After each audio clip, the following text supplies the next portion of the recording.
when I was born, because I was a woman, I already had a strike against me because, patriarchy. And then I was told as soon as I came out of the womb, I had like these big dark eyes. And I was told that, I think it was my grandmother said, and she looked at us and she was thinking in her mind, I can conquer you and you and you. And like probably what I was doing was just like, oh wow, I'm outside of the womb now. Like this is different.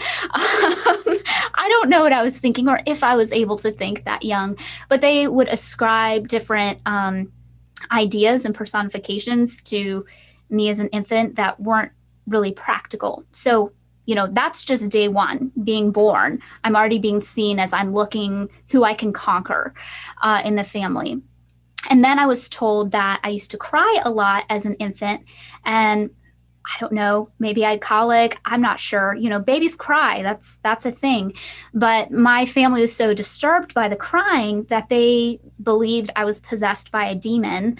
And my dad did this whole prayer / exorcism kind of thing. And they told me as a baby, I just arched my back and I screamed loud. And that's what they thought when the demon left me. And then I fell soundly asleep and I didn't cry again like that.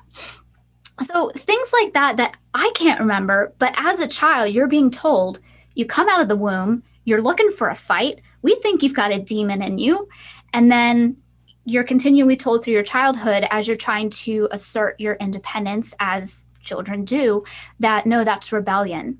And rebellion is like the sin of witchcrafts, and witches are really close to the devil. So like you're really crossing that line, getting close to the devil by disobeying. So there were a lot of things that total depravity theology was there, and this assumption that even from infancy, you could have something evil about you or something evil inside of you. And then just the skepticism that you're treated as a child when people believe things like that. And I was a little bit of a willful child, but I think those are the general stages of development. You've got to differentiate yourself from the caregivers in your life. If you read child development, that is normal. But at the age of 4 years old, my grandfather took me into the basement bedroom and he locked me in there for about 4 hours and had kind of a quote unquote submission session. And I won't go into all the details there, but it was something that was profoundly changing in my life. I went through the different stages of trauma, the fight, flight, freeze, and fawn. And it was a moment where I realized like, I can't have a will anymore. My will has been broken. And if I'm going to survive in the system, I've got to try to be submissive. And from that point, my personality, everything changed. And I really tried to be that submissive girl that fit in, despite having my own thoughts, my own will, and some leadership qualities about me, which were just certainly not welcomed as a woman in the community.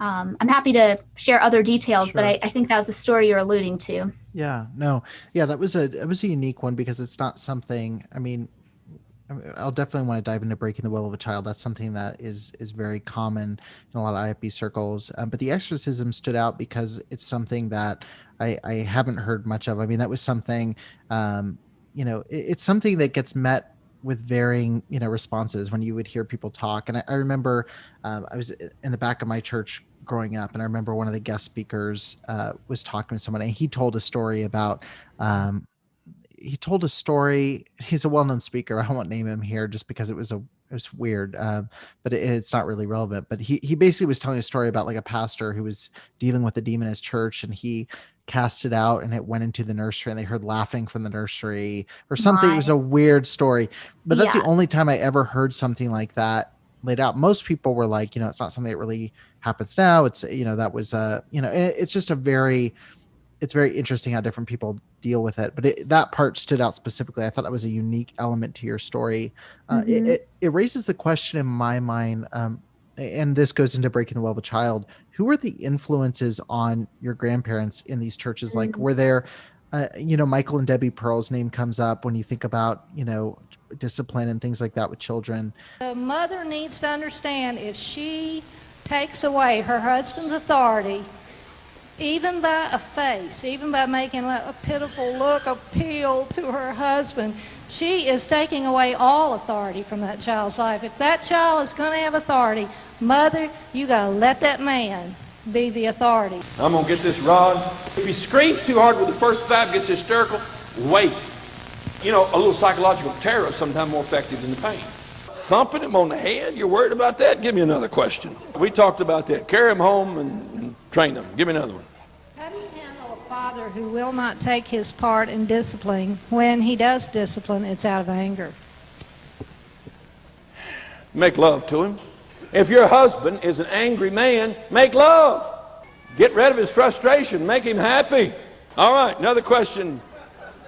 Sweetie pie. When using the rod as a training tool, how hard should the reinforcement be? What? You know, who were some of those main influences that kind of created that environment?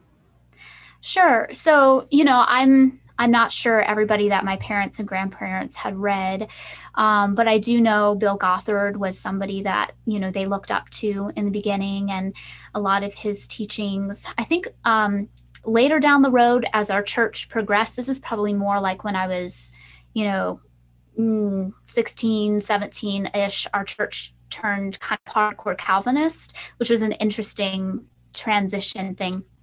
But they started reading like, what was his name? Paul or Ted Tripp. I think it was Ted Tripp's Shepherding a Child's Heart, which I've read now, and it's kind of appalling.